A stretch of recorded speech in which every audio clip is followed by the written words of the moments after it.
एक छोटे से गांव में रामू नाम का एक गरीब लेकिन नेकदिल किसान रहता था। उसके पास जमीन थी, मेहनत थी, पर किस्मत उसका साथ नहीं देती थी। फिर भी हर सुबह सूरज उगने से पहले वो खेतों में काम करने निकल जाता। उसे भरोसा था, मेहनत और दया कभी व्यर्थ नहीं जाती। एक दिन जब रामू खेत से लौट रहा था, तो उसे झाड़ियों के पीछे से किसी के रोने की आवाज सुनाई दी। वो पास गया तो देखा एक छोटा हिरन जमीन पर पड़ा है। उसके पैर से खून बह रहा था। रामू ने बिना देर किए उसे अपनी गोद में उठाया और घर ले आया।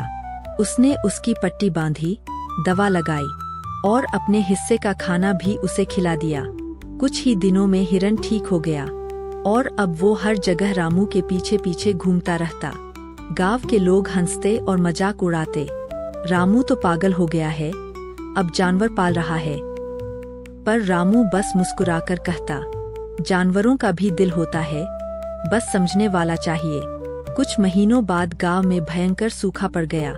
पानी खत्म हो गया, खेतों की मिट्टी फट गई। रामू के पास खाने को भी कुछ नहीं बचा। वो उदास होकर खेत में बैठा था। तभी हिरन कहीं से वापस आया, अपने मुंह में कुछ हरी जड़ी बूटियां लेकर। रामू ने वो खेत में डाल दी और कुछ ही दिनों में जमीन फिर से हरी हो गई। फसलें लहराने लगीं। गांव वाले हैरान थे, जैसे प्रकृति खुद रामू की मदद कर रही हो। एक दिन वही शिकारी गांव में आया, जिसके तीर से हिरन पहले घायल हुआ था। उसने रात में जाल बिछा दिया। सुबह जब रामू खेत पहुंचा, तो देखा उसका प्यारा हिरन उस जाल में फंसा है। रामू दौड़कर गया और बोला, अगर इसे पकड़ना है तो पहले मुझे मारो। शिकारी का दिल पिघल गया। उसने जाल खोल दिया और कहा, तू सच में इंसानियत का असली रूप है।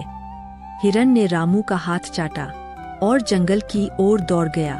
कहते हैं, जब हवा खेतों में चलती है, तो रामू के खेत में आज भी उस हिरन की परछाई नजर आती है, क्योंकि दया